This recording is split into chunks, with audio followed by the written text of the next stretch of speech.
परम आदरणीय पूजनीय भारतवर्ष के अभी तक के सबसे ईमानदार, कर्मठ, समर्पित, तपस्वी प्रधानमंत्री श्री श्री नरेंद्र मोदी जी, आपको मेरा हृदय की गहराइयों से शत शत प्रणाम और नमन। मैं Ajay Tandon, advocate supreme court, राष्ट्रीय अध्यक्ष ईमानदार भारतीय पार्टी। एक बात मैं दावे से कह सकता हूँ, पूरी विश्वास से कह सकता हूँ कि मैंने अपने जीवन में 100% ईमानदारी का पालन किया है, कर रहा हूँ, करता रहूँगा। मुझे किसी भी पद की, किसी भी साम्राज्य की, किसी भी सुख सुविधा की कोई चाहत नहीं है। मेरी चाहत सिर्फ और सिर्फ भारतवर्ष के 130 गरीबों का दुख दूर हो, कष्ट दूर हो, उनका जीवन सुखमय जीवन हो और मेरा देश सच्चे मानों में, सच्चे अर्थों में आत्मनिर्भर बने। और वो तभी बन सकता है जब मेरा भारत भ्रष्टाचार से कर मुक्त हो, भ्रष्टाचार से मुक्त हो और चरित्रवान हो और कर्जे से मुक्त हो। तभी मेरा देश का 1 रुपया 1 अमेरिकी डॉलर के बराबर होगा। और यही मेरा सपना है। भारत के आदरणीय गृह मंत्री अमित शाह जी, आदरणीय वित्त मंत्री श्रीमती निर्मला सीतारमण जी, आदरणीय कानून मंत्री श्री रविशंकर प्रसाद जी एवं सभी आदरणीय भारत सरकार के केंद्रीय एवं राज्य मंत्री, आप सभी को मेरा शत शत नमन और प्रणाम है। भारत के सभी राज्यों के केंद्र शासित प्रदेशों के परम आदरणीय राज्यपाल, विशेषकर उत्तर प्रदेश की राज्यपाल श्रीमती आनंदीबेन पटेल जी, पश्चिम बंगाल के राज्यपाल श्री जगदीप धनखड़ जी, महाराष्ट्र के राज्यपाल श्री भगत सिंह कोश्यारी जी, बिहार के राज्यपाल श्री फागू चौहान जी, झारखंड के राज्यपाल आदरणीय श्रीमती द्रौपदी मुर्मू जी एवं भारत के सभी अन्य राज्यों एवं केंद्र शासित प्रदेशों के परम सम्मानित राज्यपालगण, आप सबको मेरा शत शत नमन एवं प्रणाम। भारत के सभी राज्यों के मुख्यमंत्री, विशेषकर उत्तर प्रदेश के माननीय मुख्यमंत्री आदरणीय श्री योगी आदित्यनाथ जी, पश्चिम बंगाल के माननीय मुख्यमंत्री आदरणीय श्रीमती ममता बनर्जी जी, बिहार के माननीय मुख्यमंत्री आदरणीय श्री नीतीश कुमार जी, झारखंड के माननीय मुख्यमंत्री आदरणीय श्री हेमंत सोरेन जी, आप सबको मेरा शत शत नमन एवं प्रणाम। भारत के समस्त आदरणीय लोकसभा एवं राज्यसभा सांसद, समस्त आदरणीय भारत के समस्त राज्यों के कैबिनेट एवं राज्य मंत्रीगण, माननीय विधानसभा एवं विधान परिषद के विधायकगण, आप सभी को मेरा बारंबार शत शत नमन एवं प्रणाम। भारत के कैबिनेट सचिव, केंद्रीय गृह सचिव, निदेशक सीबीआई, निदेशक प्रवर्तन निदेशालय, निदेशक सीरियस फ्रॉड इन्वेस्टिगेशन ऑफिस, निदेशक केंद्रीय सतर्कता कमीशन, आदरणीय लोकपाल एवं समस्त राज्यों के आदरणीय लोकायुक्त महोदय, आप सबको मेरा बारंबार नमन एवं प्रणाम एवं अभिनंदन। भारत के समस्त राज्यों के मुख्य सचिवगण, प्रमुख सचिव एवं सचिव गृह, समस्त राज्यों के जिलाधिकारीगण, समस्त राज्यों के पुलिस महानिदेशक गण एवं समस्त जिलों के पुलिस आयुक्त महोदय, आप सबको मेरा बारंबार प्रणाम एवं नमन। मैं अजय टंडन, एडवोकेट, इस देश के 50 करोड़ से अधिक असहाय पीड़ित निवेशकों की तरफ से संघर्ष कर रहा हूँ, जिनका पैसा इस देश की 100 से अधिक बड़ी कंपनियों ने, अगर कंपनियों की असली संख्या देखी जाए तो वो 5,000 कंपनियों से अधिक है, अधिक 10 वर्षों से अधिक फंसा हुआ है। उनके पूरे जीवन भर की जमा पूंजी इन 50 करोड़ लोगों की इन बड़ी कंपनियों में फंसी है। ये पैसा कुल मिलाकर 25 लाख करोड़ से अधिक होता है। गरीबों के जीवन की पूरी जमा पूंजी इन घनघोर धोखेबाज कंपनियों में फंस जाने के कारण लाखों लोग या तो आत्महत्या कर चुके हैं या धनाभाव, चिकित्सा भाव के कारण अकाल मृत्यु को प्राप्त हो चुके हैं। आने वाले समय में लाखों ही नहीं, माननीय गण, करोड़ों लोग इस तरह आत्महत्या, अकाल मृत्यु को प्राप्त होने वाले हैं अगर केंद्र सरकार और राज्य सरकारों एवं जिम्मेदार अधिकारियों ने इस फर्जीवाड़े वाली कंपनियों पर जल्दी ही नकेल न कसी और गरीबों का पैसा मैं ब्याज के न दिलवाया। इन कंपनियों के नाम फंसे हुए निवेशकों की अनुमानित संख्या, निवेशकों का फंसा हुआ अनुमानित धन जो कि पूरी तरह से अवैध, असंवैधानिक, फर्जी, छल कपट करके ठगा गया है, लूटा गया है। इसके पहले मैं आपको इन सब कंपनियों के निदेशकों के नाम बताऊं, मैं एक बात पुनः स्पष्ट कर देना चाहता हूं कि मेरा कोई निजी स्वार्थ या कोई निजी दुश्मनी किसी कंपनी से नहीं है। मैं निर्मल भाव से, निस्वार्थ भाव से इन गरीब निवेशकों का पैसा दिलवाने के लिए प्रयासरत हूं और यही मेरे जीवन का मूल उद्देश्य है। अगर मैं किसी हद तक इसमें सफल हो पाया तो मैं अपने जीवन को सफल मानूंगा और माँ भारती के चरणों में मेरा यह प्रयास सफल हो, ऐसा आप लोगों से आशीर्वाद चाहता हूँ। अब मैं आपको भारत के उच्च श्रेणी के लुटेरों, डकैतों के नाम और उनकी कंपनियों के नाम बताता हूँ।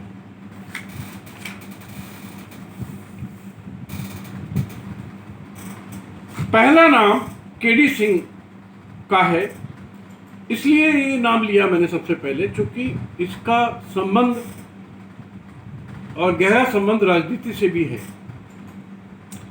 जो कि यह केडी सिंह 2014 से 2020 तक तृणमूल कांग्रेस से और इसके पहले झारखंड मुक्ति मोर्चा से 2010 से 2014 तक देश की संसद के उच्च सदन राज्यसभा के सदस्य रहा है।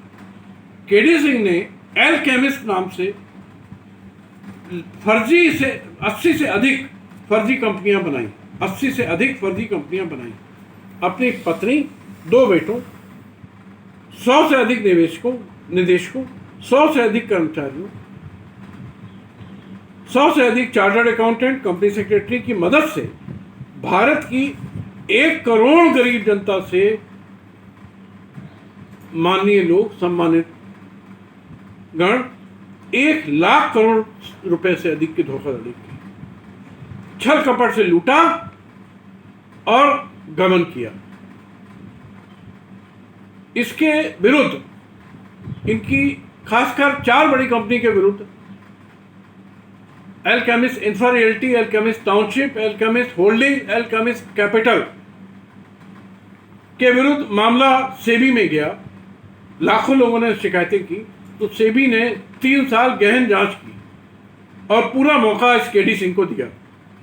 जांच के बाद सेबी ने 21/6/2013 को एक विस्तृत आदेश दिया और ये निर्धारित किया, तय किया कि ये सारा रुपया जो इनकी कंपनियों ने इकट्ठा किया है, करोड़ों, 1 करोड़ से अधिक लोगों से, ये सब कंपनी अधिनियम, सेबी अधिनियम, संविधान और देश के सभी कानूनों के खिलाफ है।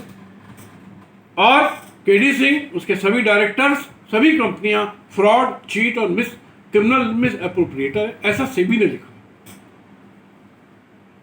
सेबी के आदेश के विरुद्ध ये डकैत केडी सिंह सुप्रीम कोर्ट गया सर्वोच्च न्यायालय ने बहुत लंबी झाड़ लगाई और इसकी सारी अपीलें, दोनों अपीलें खारिज कर दी और इसको पैसा वापस करने का आदेश दिया।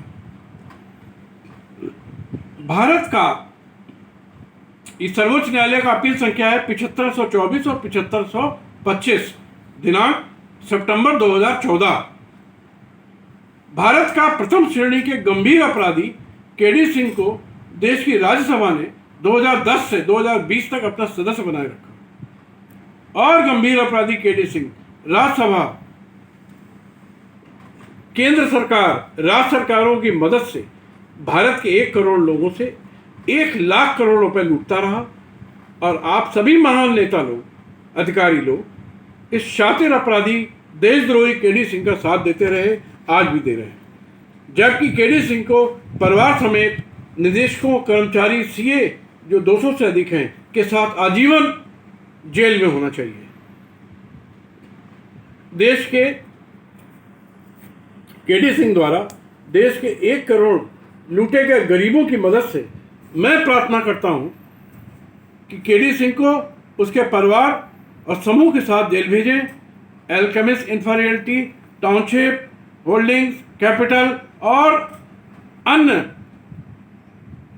76 कंपनियों द्वारा लूटा गया रुपया मैं ब्याज के जनता को, गरीबों को वापस कराएं और केडी सिंह के साम्राज्य को नेस्त नाबूद कर दें।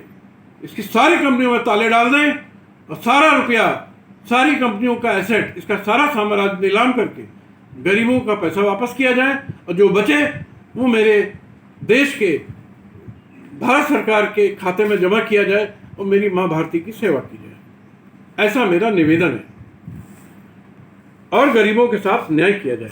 केडी सिंह के खिलाफ सीबीआई, ईडी, एसएफआईओ मेरे प्रयासों से तीनों एजेंसीज द्वारा जांच की जा रही है वर्षों से और वो एकदम कछुआ गति से चल रही है, ठंडे बस्ते में पड़ी हुई है। अनेक थानों में आपराधिक मुकदमे, मैंने पूरे भारत में करीब 500 मुकदमे, 500 आपराधिक इसके कृत्यों के विरुद्ध धारा 154 सीआरपीसी में शिकायतें भेजी, लेकिन पिछले 2 साल के मेरे अथक प्रयास के बाद बड़ी मुश्किल से 2 थानों में एफआईआर लिखी गई, उसमें भी मजबूत धाराएं हटा दी गई और कोई भी कार्रवाई नहीं की गई। परंतु राज्यसभा सांसद होने के कारण 1 लाख करोड़ के लुटेरे केडी सिंह पर कोई प्रभावी कार्रवाई नहीं हो रही है। देश के 1 करोड़ गरीब जिनकी जीवन की जमा पूंजी केडी सिंह द्वारा लूट ली गई है, आप हत्या करने पर मजबूर हैं। इस बात को मैं रिपीट करना चाहता हूं। 1 करोड़ लोग इस केडी सिंह के द्वारा, जो आपकी राज्यसभा का 20 साल सदस्य रहा है और आप लोगों का बड़ा कृपापात्र रहा है, देश के 1 करोड़ गरीब लोग इसके कारण आत्महत्या आने वाले दिनों में कर सकते हैं। सेबी द्वारा 21/6/13, 2015, 2016, 2019 में केडी सिंह की फर्जी कंपनियों का फर्जीवाड़ा पूरी तरह छानबीन करके खोल दिया गया। आदेशों की प्रतियां केंद्रीय कंपनी कार्य मंत्रालय, सभी राज्यों के मुख्यमंत्री को सेबी द्वारा भेजी गई और सेबी द्वारा निवेदन किया गया कि केडी सिंह और अन्य निदेशक कर्मचारी कंपनी के विरुद्ध आपराधिक मुकदमे दर्ज किए जाएं। परंतु खेद का विषय है कि जो भाजपा बहुत ईमानदारी का ढोल पीटती है, उसी के शासनकाल में एक भी मुख्यमंत्री ने, एक भी केंद्रीय मंत्री ने, एक भी किसी अधिकारी ने इतने बड़े फ्रॉड पर कोई भी कार्रवाई नहीं करी।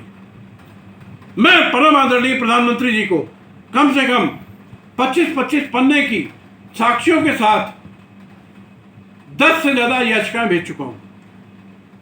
परम आदरणीय वित्त मंत्री, कंपनी कार्य मंत्रालय मंत्री श्रीमती निर्मला सीतारमण जी को मैं कम से कम 10 बड़ी याचिकाएं भेज चुका हूं। गृह मंत्री को 10 याचिकाएं भेज चुका हूं। लेकिन ऐसा लगता है कि मेरे जैसे साधारण व्यक्ति की याचिकाएं रद्दी की टोकरी में डाल दी जाती हैं। इन गरीबों का सुनने वाला कोई नहीं है लगता इस देश में। मुझे कहते हुए बेहद शर्म आती है कि मैं ऐसे देश का नागरिक हूं।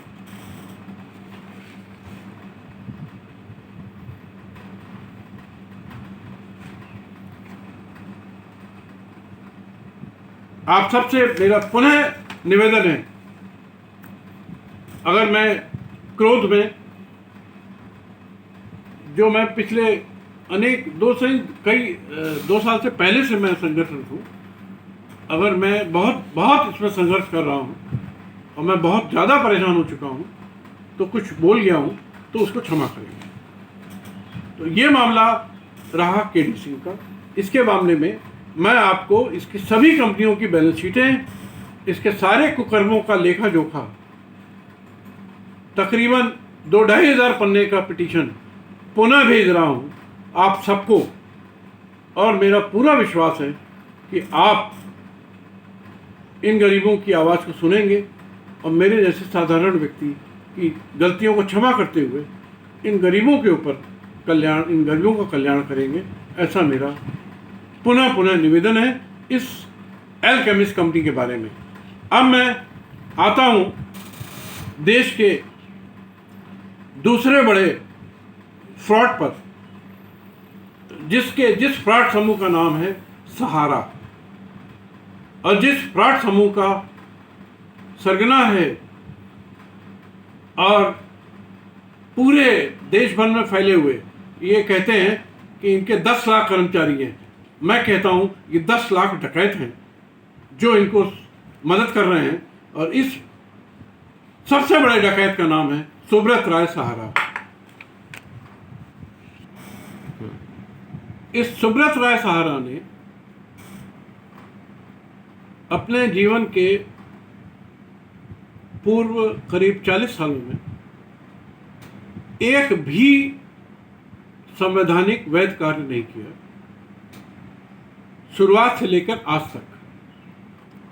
सिर्फ और सिर्फ गरीब से गरीब, मध्यम वर्गीय, निम्न मध्यम वर्गीय, इवन कुछ नेताओं का भी काला रुपया, भ्रष्टाचार की कमाई अपनी कंपनी में लगा के और उन रुपयों को अनेक पूरे देश भर की प्रॉपर्टियों में लगा के और अपने आप को हमेशा धन की दृष्टि से, आर्थिक दृष्टि से ऊंचा बड़ा बनाने का प्रयास किया और कुछ भी नहीं किया। इसने सिर्फ देश की भोली भाली जनता को, जिनकी संख्या सहारा समूह के निवेशकों की अगर संख्या माना जाए तो मेरे हिसाब से ये 20 करोड़ से कम नहीं होगी, क्योंकि खाली एक कंपनी में, 2 कंपनी जिनका नाम है Sahara India Real Estate Corporation Limited और Sahara Housing Investment Corporation Limited, इनका मामला सेबी में गया और फिर माननीय सर्वोच्च न्यायालय में गया। खाली इन 2 कंपनी में 3 करोड़ निवेशक हैं, जैसा सुप्रीम कोर्ट के आदेश में भी लिखा है वर्ष 2012 के, और सेबी के आदेश में भी लिखा है। इसलिए मेरा अनुमान गलत नहीं है।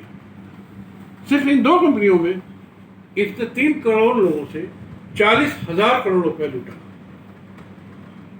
और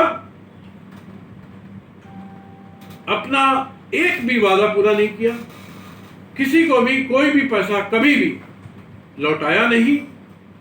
जब इनकी सैकड़ों शिकायतें हुई तो सेबी ने मामलों की जांच शुरू करी और सेबी ने पाया कि ये दोनों कंपनी ही नहीं, पूरा ग्रुप एक बहुत बड़ा फर्जीवाड़ा है, बहुत बड़ा फ्रॉड है, बहुत बड़ा चीट है और criminal miss appropriation of funds का ये अपराधी है। सेबी ने अपने बहुत बड़े आदेश में, काफी विस्तार से, करीब 100 पन्ने से ज्यादा का बड़ा आदेश है सेबी का, उन्होंने इनके सारे कृत्यों का, कुकर्मों का खुलासा किया।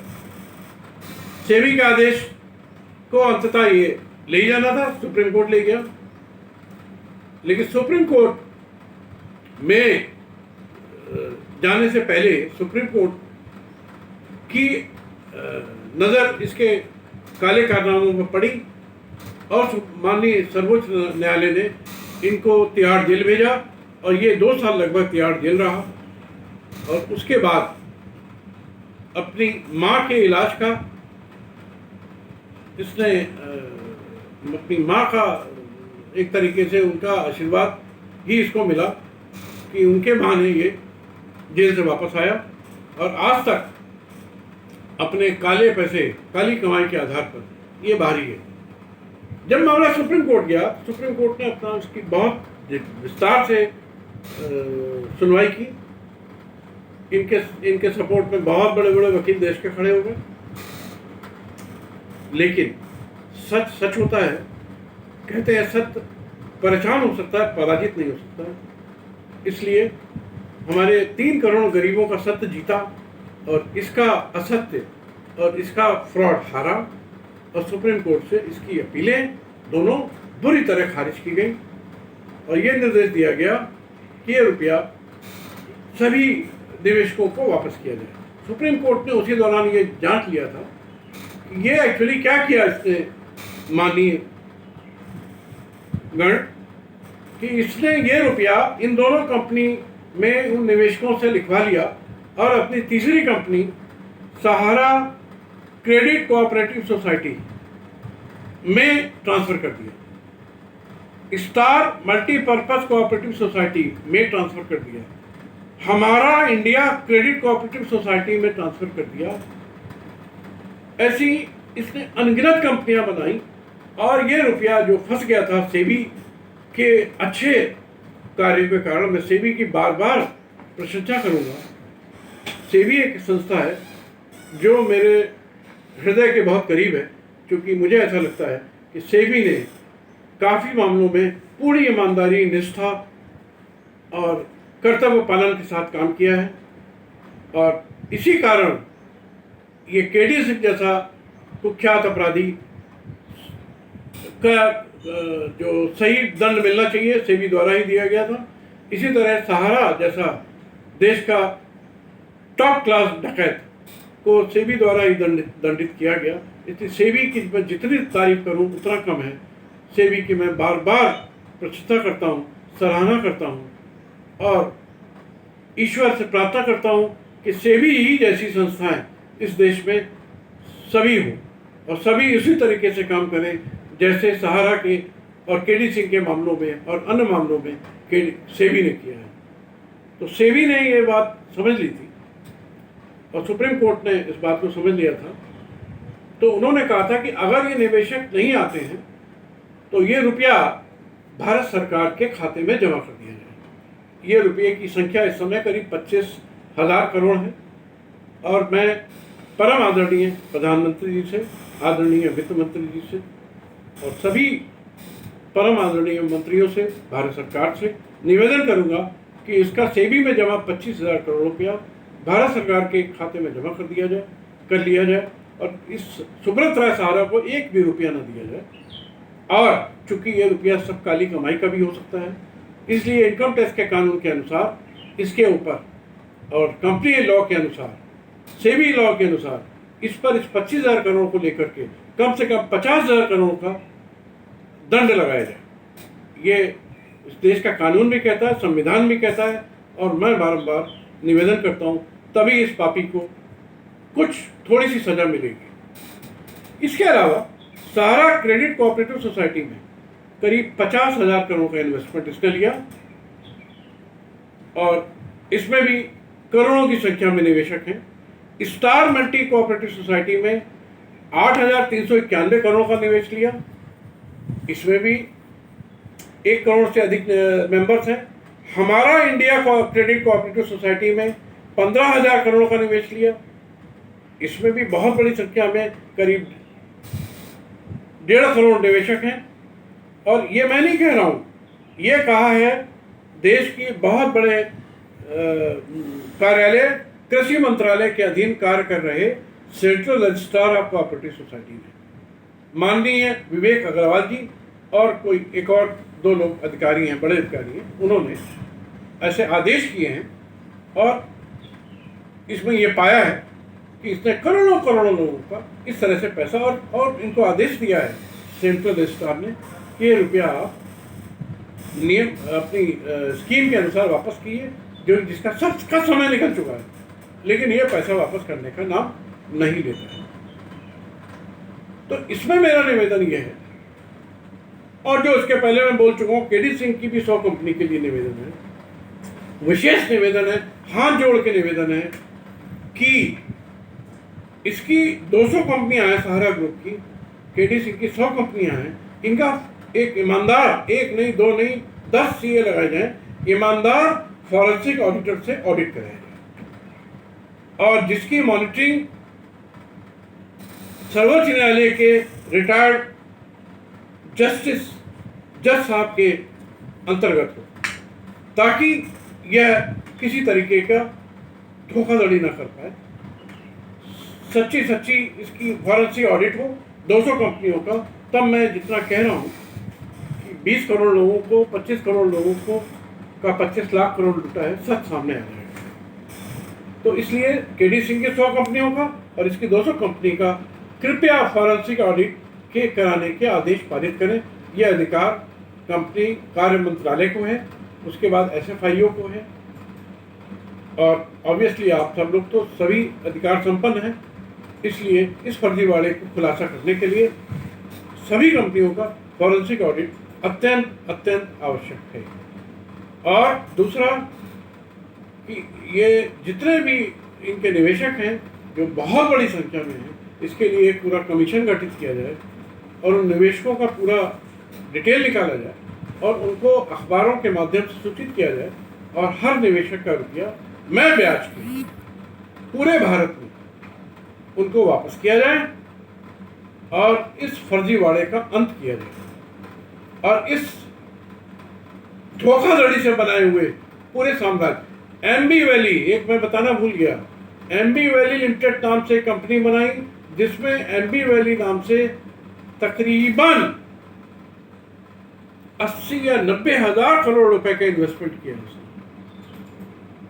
जो कि यही सब लूटे हुए धन से किया गया है। एक बार मैं एक वीडियो देख रहा था, उसमें सुब्रत राय सहारा का जो घर दिखाया गया, उसने बताया कि ये अमेरिका के व्हाइट हाउस से भी बड़ा है और भव्य है। ये हाल है, ये लूटे हुए धन को, गरीबों की खून पसीने की कमाई को ये अपनी अय्याशी में, अपने ऐशो आराम में लुटा रहा है। इसलिए मेरा निवेदन है कि एमबी वैली लिमिटेड कंपनी को भी और उन सभी कंपनियों को का फॉरेंसिक ऑडिट किया जाए, और इनको और इनके सभी डायरेक्टर्स को, चार्टर्ड अकाउंटेंट्स को, कंपनी सेक्रेटरी को, देश भर में फैले फर्जीवाड़ी कर्मचारियों को आपराधिक मुकदमे दाखिल करके, और इनकी जो सही जगह है वो है जेल, इनको जेल पहुंचाया जाए, ऐसा मेरा करबद्ध निवेदन है आप सब महान देश की विभूतियों से। अब मैं इस सहारा का चैप्टर फिलहाल के लिए यही रोकता हूं और तीसरे कंपनी पर आता हूं।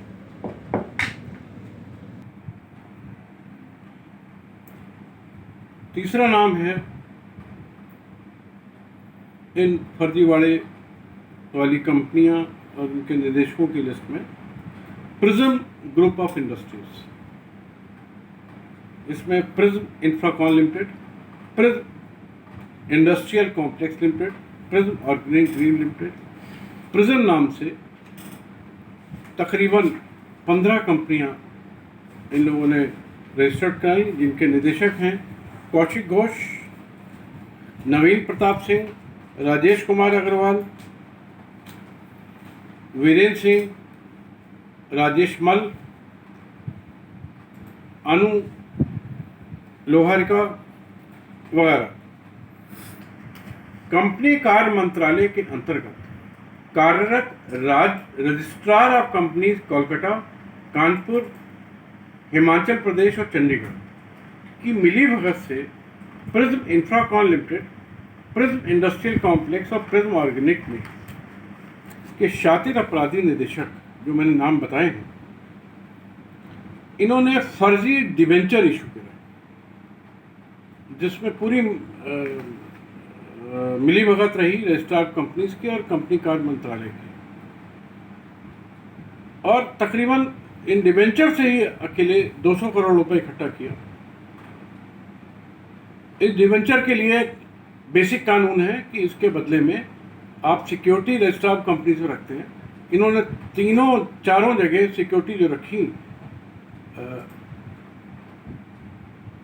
अचल संपत्तियों की, जिनका मूल्य ये बताते हैं कि 200 करोड़ है, पता करने पर वो मूल्य 10 करोड़ भी नहीं निकला। ये फर्जीवाड़े की पराकाष्ठा है। इन्हीं कंपनियों ने 800 करोड़ रुपए अन्य रियल एस्टेट रिलेटेड स्कीमें कंपनी कार्य मंत्रालय से अनुमति प्राप्त करके फर्जीवाड़ा करके और प्राप्त किया। कुल मिला के 1000 करोड़ रुपए तकरीबन 25 लाख लोगों से लिया। इसमें ज़्यादातर लोग कानपुर, वाराणसी, कोलकाता, बिहार, झारखंड और दिल्ली के। मैंने इस फर्जीवाड़े के विरुद्ध कानपुर और वाराणसी के सभी थानों में, क्योंकि सब घरों में ऐसा अपराध हुआ है, निदेशकों ने जाके उनको अपने कंप्यूटर पे स्कीम, प्रोजेक्टर पे स्कीमें बताई फर्जी उनको धोखा देने के लिए, और वहीं पर फर्जी मूल्यवान प्रतिभूतियां जैसे कि डिवेंचर दिए और भाग गए। अपराध घरों में हुआ, इसलिए उन घरों से संबंधित थानों में मैंने तकरीबन 100 FIR भेजी, शिकायती आपराधिक शिकायत भेजी पूरे साक्ष्य लगा करके, और लगातार प्रयास करता रहा। बहुत मुश्किल से एक FIR बनारस के सिगरा थाने में रजिस्टर्ड की गई। उस FIR का संख्या है 0358 डेटेड 21/8/2020, जिसमें सारे संज्ञेय अपराध हैं, गंभीर धाराएं हैं, सब डिटेल दिया है। ये सारे निदेशक उसी सिगरा थाने के 5 किलोमीटर के अंदर में रहते हैं और पुलिस को सब कुछ पता है। लेकिन ऐसा मैंने सुना कि वाराणसी, जो कि परम आदरणीय प्रधानमंत्री जी का संसदीय क्षेत्र है, इसके SSP मिस्टर अमित पाठक ने भारी रिश्वत लेकर के उस FIR को ठंडे बस्ते में डाल दिया। ये इस उत्तर प्रदेश की पुलिस का भ्रष्टाचार का चेहरा है, जो मैं अनेक बार उत्तर प्रदेश के मुख्यमंत्री आदरणीय योगी आदित्यनाथ जी को पत्रों के माध्यम से, याचिकाओं के माध्यम से, वीडियो के माध्यम से, पोर्टल में कंप्लेंट के माध्यम से बता चुका हूं, लेकिन एक बार भी सुनवाई नहीं हुई और मामला वही की वही है। 25 लाख लोगों की जीवन भर की कमाई, जो कुल मिला के 1000 करोड़ से अधिक है, इन कंपनियों के निदेशकों ने, और तो और इन कंपनियों ने एक और तरीका निकाला। एक्चुअली इसको सेबी ने इनको टेकअप किया। मैं पुनः सेबी का साधुवाद करूंगा, धन्यवाद दूंगा। बारंबार उनकी ईमानदारी और कर्मठता के लिए मैं उनको हृदय से धन्यवाद देता हूं। उन्होंने एक विस्तृत आदेश 18/2/16 में किया सेबी ने, और उसमें ये उल्लेख कर दिया, ये व्यवस्था दे दी, फाइनल कर दिया, ये सारा कलेक्शन फर्जी है, कंपनी अधिनियम के खिलाफ है, सेबी अधिनियम के खिलाफ है, संविधान के खिलाफ है, कानूनों के खिलाफ है। इसलिए तत्काल ये रुपया निवेशकों को वापस किया जाए। इन निवेशकों ने कंपनी कार्य मंत्रालय के अंतर्गत कार्य करने वाले NCLT कोलकाता और NCLT इलाहाबाद के मेंबर्स को मैनेज कर लिया। उनको भारी रिश्वतें दी। एकदम स्पष्ट कह रहा हूँ, इस बात का सब पुख्ता सबूत है मेरे पास। मैंने जो जो बातें वीडियो में कही हैं, या तो वो सर्वोच्च न्यायालय से समर्थित हैं, सेबी से समर्थित हैं, या अन्य पुख्ता साक्ष्यों से संबंधित हैं। एक बात भी मैं हवा में नहीं कह रहा हूँ, इस बात पे विशेष गौर किया जाए। तो उन्होंने ये जो NCLT के मेंबर्स होते हैं, जिनको हम लोग आम बोलचाल भाषा में जज कह सकते हैं, लेकिन वो जज के नाम पर कलंक है, महाभ्रष्ट है। पूरे के पूरी देश का NCLT तंत्र भ्रष्टाचार में नाक तक डूबा हुआ है। जिसको 2 साल पहले बीजेपी सरकार ने इंसॉल्वेंसी एंड बैंक्रप्सी कोड के नाम से बनाया था, वो पूरा का पूरा कोड और पूरा का पूरा एनसीएलटी भ्रष्टाचार की पराकाष्ठा है। वहाँ सिर्फ लोगों का पैसा मारा जा रहा है और रिश्वत देकर के आप कोई भी आदेश प्राप्त कर सकते हैं, और गरीब आदमी जिसका पैसा फंसा हुआ है उसके सुनने वाला कोई नहीं।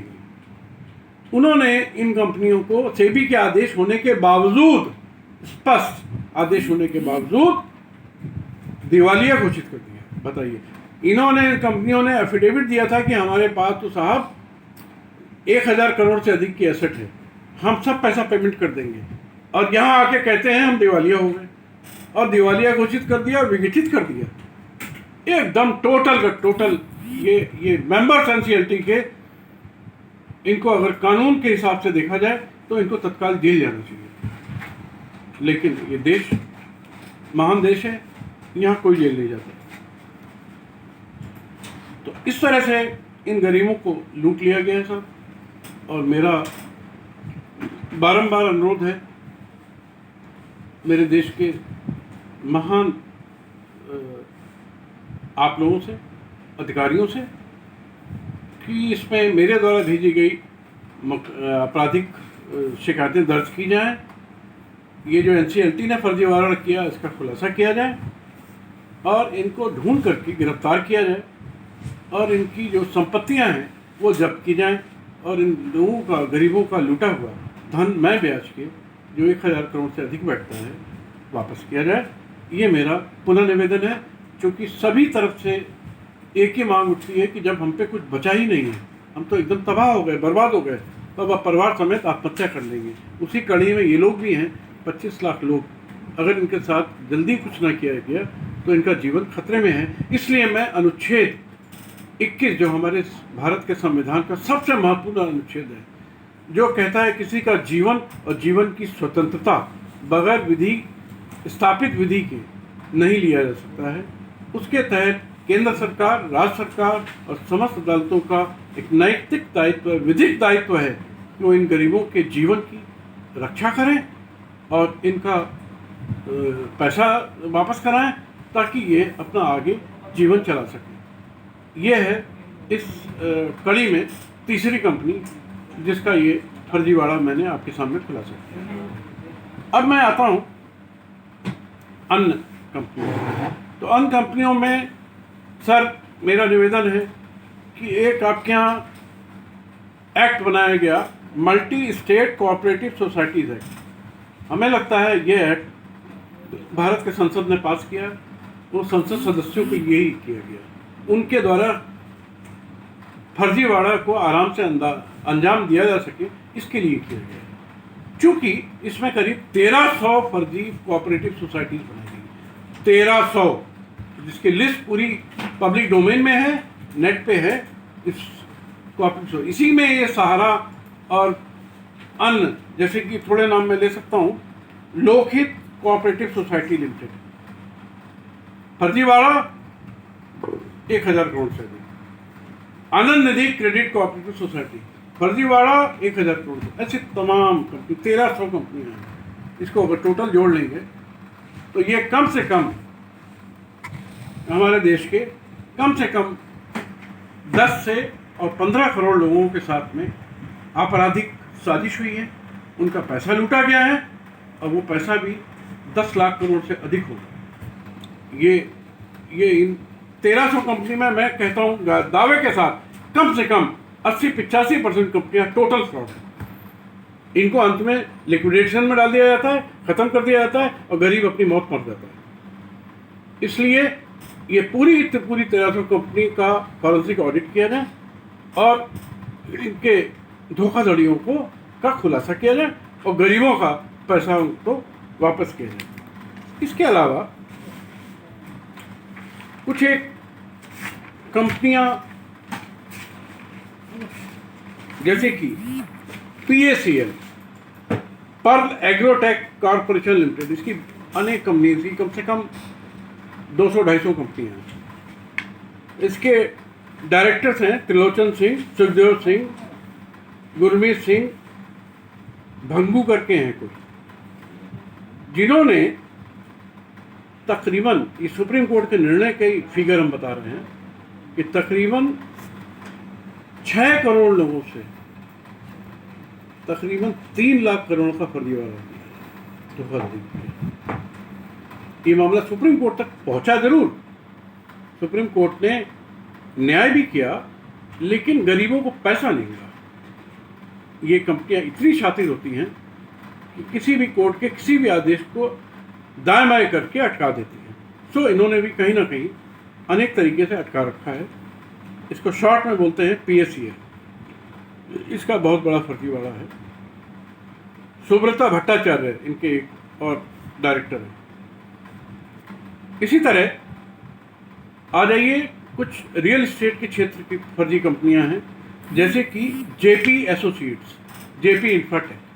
50,000 लोगों से लगभग 50,000 करोड़ का उगाही की गई है और लूटा गया है। मामला पिछले 5 साल से NCLT और सुप्रीम कोर्ट के बीच में चल रहा है। NCLT के बारे में मैं बता चुका हूँ।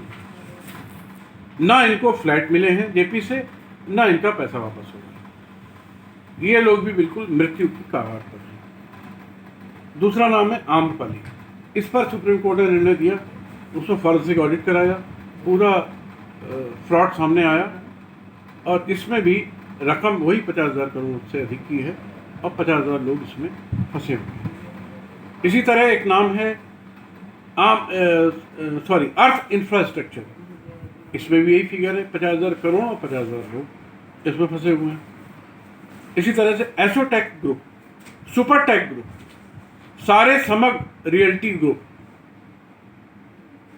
और ऐसी अनेक अनेक अनेक, मैंने जैसा शुरू में कहा कि ऐसी कंपनियों की संख्या 5,000 से भी कहीं अधिक होगी। और जो फिगरें मैं बता रहा हूँ, स्थिति इन फिगरों से भी आगे है।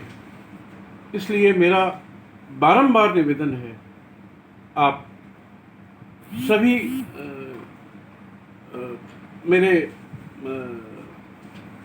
महान देशभक्तों से कि देश की जनता के साथ न्याय करिए, देश के गरीबों के साथ न्याय करिए और मेरे जैसे लोग कतई किसी भी बगैर किसी